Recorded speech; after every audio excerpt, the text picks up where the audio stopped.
नमस्कार, capital TV देख रहे हैं आप। मैं हूं आपके साथ पूजा। ब्रेकिंग नाउ में बड़ी खबर आपको बता रहे हैं। लोकसभा चुनाव से पहले विपक्षी गठबंधन इंडिया को बड़ा झटका लगा है और ये झटका बंगाल की मुख्यमंत्री ममता बनर्जी ने दिया है। ममता बनर्जी ने चुनाव में एकला चलो का नारा देते हुए बड़ा ऐलान कर दिया है कि वो लोकसभा का चुनाव पश्चिम बंगाल में अकेले लड़ेगी। तो ये बहुत बड़ा झटका विपक्षी गठबंधन इंडिया में है और इससे जुड़ी तमाम बड़ी अपडेट के साथ मेरे साथ जुड़े हुए हैं कैपिटल टीवी के एग्जीक्यूटिव एडिटर राजीव जी। सर, ममता बनर्जी का ये ऐलान कितना बड़ा झटका है विपक्षी गठबंधन के लिए? देखिए, सबसे पहली बात तो यह है कि ममता बनर्जी ने अकेले चुनाव लड़ने का जो ऐलान किया है, उससे बड़ी बात है कि उन्होंने किस अंदाज में ऐलान किया और कब किया। क्योंकि इस समय राहुल गांधी यात्रा पर निकले हैं। 25 तारीख के बाद यात्रा बंगाल में इंटर करेगी और उससे पहले राहुल गांधी कह रहे हैं क्या कि ये जो छोटी मोटी घटनाएं हो रही है, अधीर रंजन चौधरी का बयान, ममता बनर्जी का बयान, ये सब छोटी मोटी बात है। राहुल गांधी इतना अपरिपक्व हैं कि इनको लग नहीं रहा था कि इस तरह के बयानों का नतीजा बंगाल में क्या होने वाला है। ममता बनर्जी ने सबसे पहले कांग्रेस को आईना दिखाया, बताया कि तुम्हारी जरूरत हमें नहीं है, हमारी जरूरत तुम्हें है और अगर है तो इसके लिए तुम तैयार रहो। जो ऑफर हम दे रहे हैं उसे स्वीकार करो, वरना अकेले चुनाव लड़ो। उसके बाद क्या हुआ? उसके बाद अचानक से कम्युनिस्ट पार्टी के नेता भी सामने आ गए। राहुल गांधी की बंगाल में एंट्री को लेकर मोहम्मद सलीम को इनविटेशन दिया गया था, जो पश्चिम बंगाल में कम्युनिस्ट पार्टी के नेता हैं। उन्होंने क्या कहा? उन्होंने कहा कि अगर राहुल गांधी की यात्रा में टीएमसी का एक भी नेता दिखाई पड़ गया तो फिर हम यात्रा में शामिल नहीं होंगे। मतलब पहले ममता बनर्जी ने कम्युनिस्टों के खिलाफ बोला कि अगर कम्युनिस्ट पार्टी के साथ पश्चिम बंगाल में कोई संबंध कांग्रेस रखती है तो हम इसके साथ नहीं होंगे। दूसरी तरफ कम्युनिस्ट पार्टी ने चेतावनी दी, धमकी दी कांग्रेस को कि अगर तुम्हारे साथ टीएमसी होगी तो हम नहीं होंगे। मतलब ये दोनों इस स्तर पर कांग्रेस को चेतावनी दी है और आईना दिखाया है कि तुम्हारी कोई औकात नहीं है। अगर तुम्हें हमारे साथ रहना है तो हमारी शर्तों पे रहना पड़ेगा। फिर अब ये तय करना था राहुल गांधी को, सोनिया गांधी को, कांग्रेस पार्टी को कि हमें टीएमसी का साथ चाहिए या कम्युनिस्ट पार्टी का साथ चाहिए। क्योंकि कम्युनिस्ट पार्टी केवल बंगाल में नहीं है, कम्युनिस्ट पार्टी के साथ इनका बिहार में भी अलायंस है। जो महागठबंधन है उसमें सीपीआई है, सीपीएम है, सीपीआई एमएल है। अब वामपंथी पार्टियों के साथ इन लोगों का गठबंधन केरल में नहीं है, लेकिन दूसरे राज्यों में जहां पर इंडी अलायंस अगर एकजुट होकर चुनाव लड़ने की बात करेगी तो उत्तर प्रदेश में भी सीपीआई और सीपीएम ने चुनाव लड़ने के लिए कहा और उसमें कहा कि हमें भी 1-2 सीट मिलनी चाहिए। अगर कांग्रेस हमारे साथ रहती है तो हम लोग एक साथ चुनाव लड़ेंगे तो हमें भी सीट शेयरिंग में हिस्सा मिलना चाहिए। अब कांग्रेस कंफ्यूज हो गई कि ममता बनर्जी को साथ रखें, कम्युनिस्ट पार्टियों के साथ रखें, क्योंकि अभी राहुल गांधी की टीम में जितने जो इर्द गिर्द लोग हैं वो सब के सब कम्युनिस्ट माइंडसेट के हैं। और ममता बनर्जी ने यही कहा कि हम इंडी अलायंस के लिए सबको साथ लाने की कोशिश की। हमने प्रस्ताव पेश किया इस गठबंधन का नाम INDIA रखने के लिए। उसके बाद उस समय तो राहुल गांधी, सोनिया गांधी हमारी चापलूसी कर रहे थे, लेकिन जैसे ही ये गठबंधन आगे की तरफ बढ़ा तो उसके बाद कम्युनिस्टों ने इस पर कब्जा कर लिया।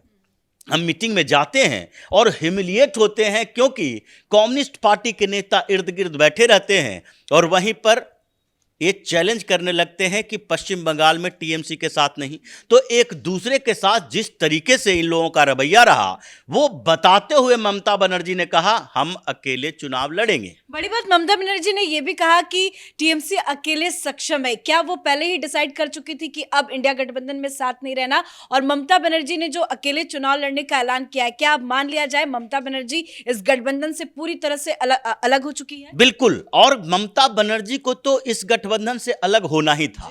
ये तो सिर्फ अवधारणा बनाने की कोशिश की जा रही थी कि ममता भी हमारे साथ है, क्योंकि आप एक साथ दो नाव की सवारी नहीं कर सकते। दो नाव की सवारी करने वाले डूबते ही हैं, और कांग्रेस यही कर रही थी। पश्चिम बंगाल में जब ममता बनर्जी का कार्यकर्ता और कम्युनिस्ट पार्टी का कार्यकर्ता एक दूसरे के खून का प्यासा है, खूनी जंग चलता है, वहां पर हर दिन देखने को मिलता है कि टीएमसी के कार्यकर्ता और कम्युनिस्ट पार्टी के कार्यकर्ता एक दूसरे से भिड़ गए अलग अलग क्षेत्रों में, यहां तक कि आगजनी हुई, गोलीबारी हुई, बम फोड़े गए।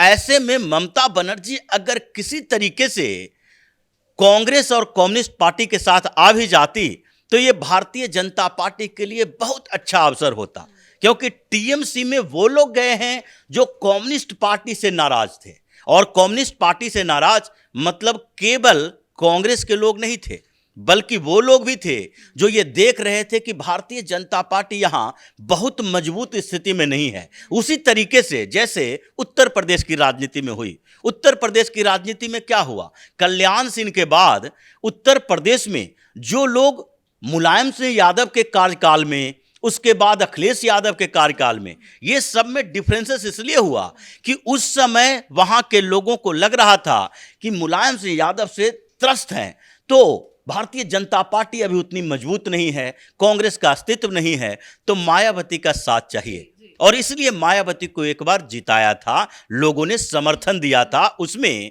इनका जो सोशल इंजीनियरिंग का फैक्टर था कि ब्राह्मण दलित सब एक साथ आओ, और इसलिए ब्राह्मणों ने, उत्तर प्रदेश के सवर्णों ने मायावती को सपोर्ट किया मुलायम सिंह के खिलाफ, न कि भारतीय जनता पार्टी को। उसी तरीके से टीएमसी के साथ भी हुआ। ममता बनर्जी वहां एग्रेसिव लीडर थी। उस समय भारतीय जनता पार्टी के पास न तो स्टेट में न सेंट्रल में इतने बड़े लीडरशिप नहीं थे कि वहां पर कम्युनिस्ट पार्टी को चैलेंज कर सके। तो भारतीय जनता पार्टी के तरफ सिंपैथी रखने वाले उसके सपोर्टर भी ममता बनर्जी के पास गए, लेकिन जैसे भारतीय जनता पार्टी वहां आधार बनाती रही, भारतीय जनता पार्टी के लोग वापस आते रहे, और इसी का नतीजा है कि लोकसभा चुनाव में 18 सीटें भारतीय जनता पार्टी को पिछली बार मिली है, और कांग्रेस को 2 सीटें मिली, कम्युनिस्ट पार्टी शून्य पर चला गया। 22 सीटें जो पश्चिम बंगाल में टीएमसी को मिली है, ये इसी के कंफ्यूजन का नतीजा है कि जो लोग ममता बनर्जी के साथ मजबूरी में गए थे कम्युनिस्ट पार्टी के खिलाफ, वो धीरे धीरे वापस आने लगे, और अब स्थितियां ये हो गई है कि ममता बनर्जी इस गठबंधन में रहे या न रहे, अब तो भारतीय जनता पार्टी के लिए वहां पर 30 से ज्यादा लोकसभा की सीटें जीतना आसान हो गया। राजीव सर, हर राज्यों में देखा गया कि विपक्षी गठबंधन में नोकझोंक की खबर सामने आ रही थी। अब ऑफिशियली ममता बनर्जी ने ऐलान कर दिया है, तो क्या माना जाए ममता बनर्जी के ऐलान के बाद अब बाकी राज्यों में भी तमाम नेता अकेले चुनाव लड़ने का ऐलान कर देंगे? अकेले चुनाव तो लड़ने की लगभग घोषणा लोगों ने कर दी है। जैसे सीट शेयरिंग के मुद्दे पर पश्चिम बंगाल के बाद बिहार में देखिए, बिहार में नीतीश कुमार कंफ्यूज्ड हैं, लालू यादव कंफ्यूज्ड हैं। ये दोनों आपस में ही बैठ के सीट शेयरिंग पर बातचीत नहीं कर पा रहे हैं, वो किसी नतीजे पर नहीं निकल रहे हैं। कांग्रेस के लिए तो वहां जगह ही नहीं है। एक सीटें जो पहले से जीते हो, उन सीटों पर आपको चुनाव लड़ने का दिया जाएगा। कम्युनिस्ट पार्टी भी वहां नेगोशिएशन कर रही है, मतलब वहां पर भी महागठबंधन जो है, इंडिया अलायंस की बात तो छोड़ दीजिए, महागठबंधन में ही विस्फोटक स्थिति है, वो एक साथ चुनाव नहीं लड़ पाएंगे। दूसरी तरफ अगर उत्तर प्रदेश में देखें, क्या अखिलेश यादव की 2 बार बैठक हुई कांग्रेस पार्टी के साथ, कोई फार्मूला डेवलप हुआ? लेकिन अखिलेश यादव ने 2 दिन बैठक की और जयंत चौधरी के साथ उन्होंने फाइनलाइज कर लिया कि 8 सीटें तुम्हारे पास और बाकी 25 सीटें पर हम चुनाव लड़ेंगे। देर रात एक प्रत्याशी का ऐलान भी किया, प्रत्याशी का ऐलान भी कर दिया। तो इसलिए ममता बनर्जी ने एक तरीके से संकेत दे दिया है कि बचे खुचे इंडिया अलायंस के पार्टनर हैं जो धीरे धीरे एक एक करके बाहर आएंगे, क्योंकि किसी भी स्टेट में इंडिया अलायंस हो ही नहीं सकता। सर, मेरा आखिरी सवाल आपसे है, राहुल गांधी की यात्रा पश्चिम बंगाल में एंट्री लेने वाली है। ममता बनर्जी ने एक बड़ी बात यह भी कही कि यात्रा की कोई जानकारी नहीं, कुछ भी नहीं बताया गया। तो माना जाए अब जिस तरह से ममता बनर्जी ने अकेले चुनाव लड़ने का ऐलान किया है, अब राहुल की यात्रा का पश्चिम बंगाल में भी जमकर विरोध होगा? देखिए, विरोध ही नहीं होगा, ये वही स्थिति होगी जो असम में हुई है। क्योंकि ममता बनर्जी कैसी लीडर है, सब लोगों ने पिछले 10 सालों से देखा है। ममता जिसके पीछे पड़ जाती है उसमें वो नैतिकता नहीं देखती है, कोई नैतिकता की बात नहीं है। अगर पूरे बंगाल के सिचुएशन को देखिए, इतने आरोप ममता बनर्जी के खिलाफ लगे कि बूथ लूटा गया, बम फेंके गए, पेटियां लूटी गई, गोलीबारी की गई, हिंसा इतनी ज्यादा हुई है कि घर तक जला दिया गया। शेख ने आपस में लड़ना शुरू कर दिया है और उसके ही नेता इतने जेल के अंदर भी हैं। लेकिन फिर भी कोई प्रेशर जो कहा जा सकता है कि मोरल प्रेशर ममता बनर्जी के ऊपर नहीं है। तो ये कैसे मान लें कि जब ममता बनर्जी ने अकेले चुनाव लड़ने की घोषणा कर दी है और उसके बाद कांग्रेस और कम्युनिस्ट पार्टी, क्योंकि ये दोनों तो यात्रा में साथ होंगे, कम्युनिस्ट पार्टी ने कहा ममता बनर्जी की पार्टी नहीं रहेगी तो हम साथ देंगे, यानी कि कांग्रेस और कम्युनिस्ट पार्टी के नेता कार्यकर्ता जब सड़क पर गुजरेंगे पश्चिम बंगाल में तो वो तो टीएमसी के खिलाफ नारेबाजी करेंगे, ममता बनर्जी के खिलाफ बोलना पड़ेगा। और जब वो बोलेंगे तो ममता बनर्जी का गुस्सा बढ़ेगा और फिर असम से भी ज्यादा खराब सिचुएशन होने वाला है, क्योंकि असम में भारतीय जनता पार्टी के कार्यकर्ता नेता कम से कम मोरल प्रेशर महसूस करते हैं, कोई हिंसात्मक काम नहीं करते, वो पीसफुल प्रोटेस्ट कर सकते हैं, वो हेमंता बिस्वा शर्मा वहां पर केस दर्ज करवा सकते हैं। लेकिन ममता बनर्जी, उसके जो नेता कार्यकर्ता हैं वो उस लेवल के नहीं हैं। उनके अंदर एक भावना है, जैसे कम्युनिस्टों ने वहां पर हिंसा फैलाई है, ये उसी तरह के हिंसक प्रवृत्ति के टीएमसी के कार्यकर्ता भी हैं। तो ये राहुल गांधी के लिए बड़ी मुसीबत बनने वाली है कि वहां पर जैसे ही नारेबाजी होगी फिर ये बच नहीं पाएंगे, ये खूनी संघर्ष शुरू हो जाएगा पश्चिम बंगाल में।